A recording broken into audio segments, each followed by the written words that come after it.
खुलुमबाय रायजो राजा नोंथांमोन मानोना बे समाव नोंथांमोननि थाखाय मोननैसो राजखान्थिनि आपडेट नोंथांमोननि थाखाय लाना फैदों। आसा खालामो नोंथांमोना भिडिअखौ जोबजासिम नायलांगोन मानोना बिजेपि आरो बिपिएफनि गेजेराव सिट रानलायनाय हाबाफारिया जोब्बाय, चुरान्त जाबाय, फाइनाल जाबाय। मानोना बिटिसिनि सिङाव थानाय मोन 15 बिधान सभा बियाबनि गेजेराव बिजेपिनो मोनब्रै हगारनानै होनाय जाबाय। लोगोसे मोन 11 बियाबाव बिपिएफआ गेलेसिगोन। बे बाथ्राखौ आसामनि गिबि मन्थ्रि डक्टर हिमन्त बिश्व शर्मा बिथाङा खौरां बिजोंनि गेजेरजों फोरमायदों। लोगोसे बिथाङा फोरमायबावदों राभा जौथुक सुरक्षा समिति कमिटिजोंबो चुरान्त फाइनाल जाबाय होननानै बिथाङा फोसावदों। लोगोसे फैबाय थानाय 10 फेब्रुवारियाव एजेपि दोलोजोंबो फाइनाल एबा चुरान्त जागोन। बे बाथ्राखौ आसामनि गिबि मन्थ्रि डक्टर हिमन्त बिश्व शर्मा बिथाङा खौरां बिजोंनि गेजेरजों फोसावदों।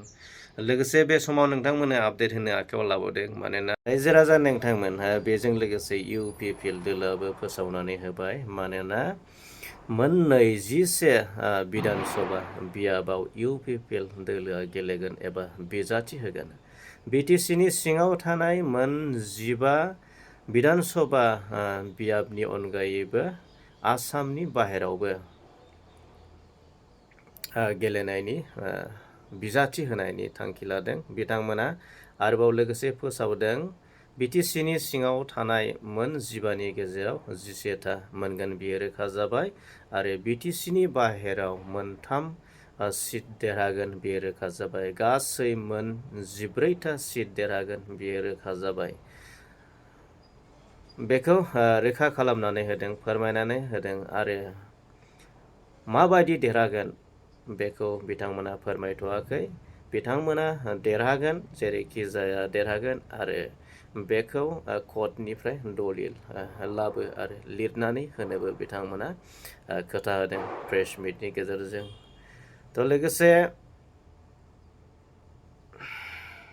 आरो बेजों लोगोसे बिथांमोना फोरमायबावदों आसामनि सिङाव थानाय मोन 26था जनगोष्ठीखौ लानानै गोजोन आरो जौगानाय गोजोन खौसेथि आरो जौगानायनि खामानि मावलांनो थाखाय खोथा होदों। लोगोसे बिथांमोना फोसावबावदों जाय मानसिया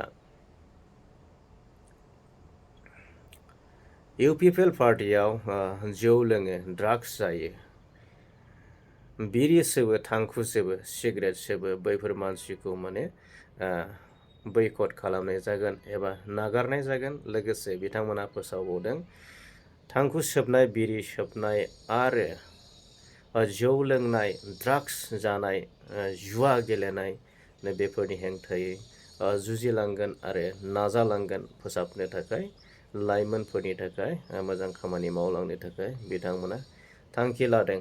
बे समाव नोंथांमोना दिनैनि बे राजखान्थिनि आपडेट बेखौ आं बेखिनियावनो दोनथ'बाय। गोजोन्थों।